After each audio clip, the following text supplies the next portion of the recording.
এবারে ২৯ কোটি পর্যটন কেন্দ্রের উন্নয়নের জন্য মাঠে নামল কৈলাসহরে উন্নয়ন মঞ্চ।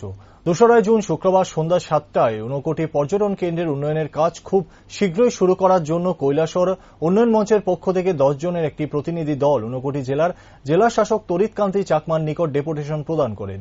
ডেপুটেশনে কৈলাসহরে উন্নয়ন মঞ্চের পক্ষে উপস্থিত ছিলেন উন্নয়ন মঞ্চের প্রচার সচিব ভাস্কর ঘোষ অধিকারী, উন্নয়ন মঞ্চের বরিষ্ঠ সদস্য মলয়েন্দু ঘোষরায়, অসীম পাল, বিধান দাস, ধীরাজ দেবনাথ, জয়দীপ রায়, বাবুল ধর, সিরাজুল ইসলাম, জয়দীপ রায়। ডেপুটেশন শেষে কৈলাসহর উন্নয়ন মঞ্চের প্রচার সচিব ভাস্কর ঘোষ অধিকারী সাংবাদিকদের মুখোমুখি হয়ে জানান যে ২৯ কোটি পর্যটন কেন্দ্রের উন্নয়নের জন্য কেন্দ্রীয় সরকার সম্প্রতিকালে ২ কোটি প্রদান করেছে, কিন্তু এই উন্নয়নে বাধা দিচ্ছে বন দপ্তর। বিশেষ করে জেলা বন দপ্তরে এক উচ্চপদস্থ আধিকারিক ২৯ কোটি পর্যটন কেন্দ্রের উন্নয়নের কাজে বাধা দিচ্ছে বলে জানান ভাস্কর ঘোষ অধিকারী। থেকে আজকে জেলা শাসক এবং সমাহর্ত স্যার সঙ্গে দেখা করতে এসেছিলাম।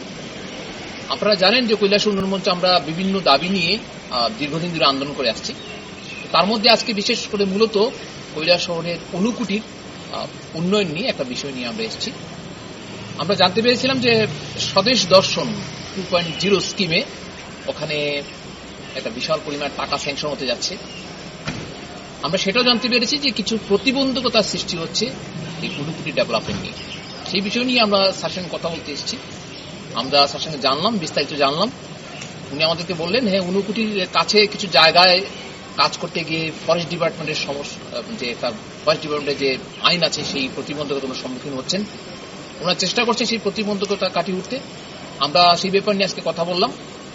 উনি বললেন যে ব্যাপারটা উনি দেখছেন এবং যত তাড়াতাড়ি সম্ভব সেই ব্যাপারটা করা যায় দেখবেন।